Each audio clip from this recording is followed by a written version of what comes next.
নৈহাটি বড়মা মন্দিরে ভোটের জন্য বন্ধ থাকা সত্ত্বেও তৃণমূল প্রার্থী সনদ দিয়ে বড়মার মন্দিরে পুজো দেওয়ারকে কেন্দ্র করে ছড়ালো উত্তেজনা।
কোনো সোশ্যাল মিডিয়ার কোনো আপডেট দেওয়া হয়নি, ঠিক আছে। এবারে এত মানুষ, এত বয়স্ক মানুষ, আমাদেরও তো সময়ের দাম আছে, আমরা তো মায়ের কাছে এসেছি। বলছে ভোটের জন্য মন্দির বন্ধ। এখানে একটা নোটিশ দেওয়া হয়েছে, এই নোটিশটা কি সবাই দেখতে পেরেছে? পারেনি তো। সোশ্যাল মিডিয়ায় আপডেট দেওয়া উচিত ছিল যে 13 তারিখে ভোটের জন্য বন্ধ।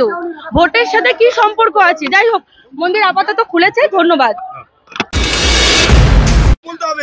এত বড় মায়ের আমি মায়ের পুজো করছি নমস্কার করে, ওখানে কে গার্ড ছিল, আমাকে ধাক্কা মেরে বলছে চলে যান। আমি বলছি আমাকে একটুখানি নমস্কার করতে দিন, দুজনে ধাক্কা মেরে এইখান থেকে আমাকে বার করছো। আমি চিনি না, তুমি জানি না, আমি তো চুরি করতে আসিনি, আমি মায়ের পুজো করছিলাম এরকম করে, আমাকে এরকম ভাবে অপমান, আমাকে ঢুকতে দিতে পারতো না। আমাকে দেখুন, আমি চোখের জল, মায়ের পুজো করছি, তাই জানি নমস্কার করছি, আমি আর কোনো অন্যায় করিনি। উনারা তো ধাক্কা মেরে ফেললো, বললো যা ইচ্ছা করুন। ওই তো আমি এসেছি হাওড়া নবান্ন মন্দির তো জিজ্ঞেস করুন, দর্শক ছিল ওই যে চুল পড়ে আছে, জিজ্ঞেস করুন কেন মন্দিরে কেন ধাক্কা মারবে, মন্দিরের মধ্যে কেন ধাক্কা হবে? আমার নাম গৌরব চন্দ্র, আমি হাওড়া মন্দিরতলা থেকে আসছি, নবান্ন থেকে।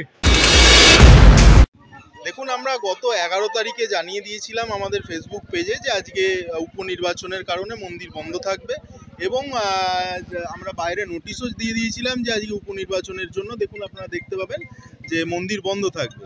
সেক্ষেত্রে আমাদের এই আশপাশেই বুথ রয়েছে কিছু, এবং এখানে প্রত্যহ প্রায় 1000-5 মানুষ লাইন দিয়ে পুজো দেয়। সেই লাইন যদি বুথের আশপাশে চলে যায় বা সেক্ষেত্রে নির্বাচনে কোনো সমস্যা হয়, আমরা আচরণবিধি বা ইয়েতে কোনো গণ্ডগোল হয়, সেই কারণে মানুষজনের সুবিধার্থেই এটা বন্ধ রেখেছিলাম। এবার মানুষজন এসে ভিড় করলে সেক্ষেত্রে আমাদের কিছু করার নেই আর কি। পুজো দেননি, উনি এসেছিলেন, মাকে প্রণাম জানিয়ে গেছেন, মাকে প্রণাম করে গেছেন। খুব মানুষ ক্ষোভ দেখিয়েছে, মানুষ পুজো দিতে পারছে না, মানুষের সেই কারণে ক্ষোভ দেখিয়েছে। কিন্তু আমরা তো বলেই ছিলাম আগে থাকতে, আসছে সব যারা যে কজন এখানে এসছে তারা দর্শন করে তারা চলে যাচ্ছে। খুলে দেওয়া না, কিছু কিছু করে মানুষ দর্শন করছে, দর্শন করে বাড়ি চলে যাচ্ছে। হ্যাঁ, এখন সমস্যা সম্পূর্ণ মিটে গেছে। আমার নাম অরিত্র ব্যানার্জি, ট্রাস্টি বোর্ডের সদস্য।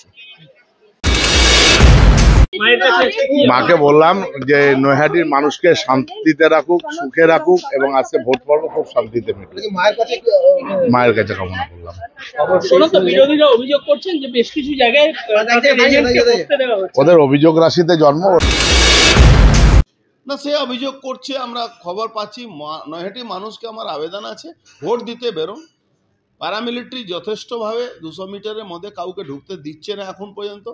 কিছু কিছু জায়গা বুথের গণ্ডগোল হয়েছে, আমাদের প্রার্থী আমাদের দলের তরফ থেকে সব নোটিশ করা হচ্ছে ইলেকশন কমিশনকে, কিন্তু মানুষ ভোট দিতে একটু বেরোচ্ছে না।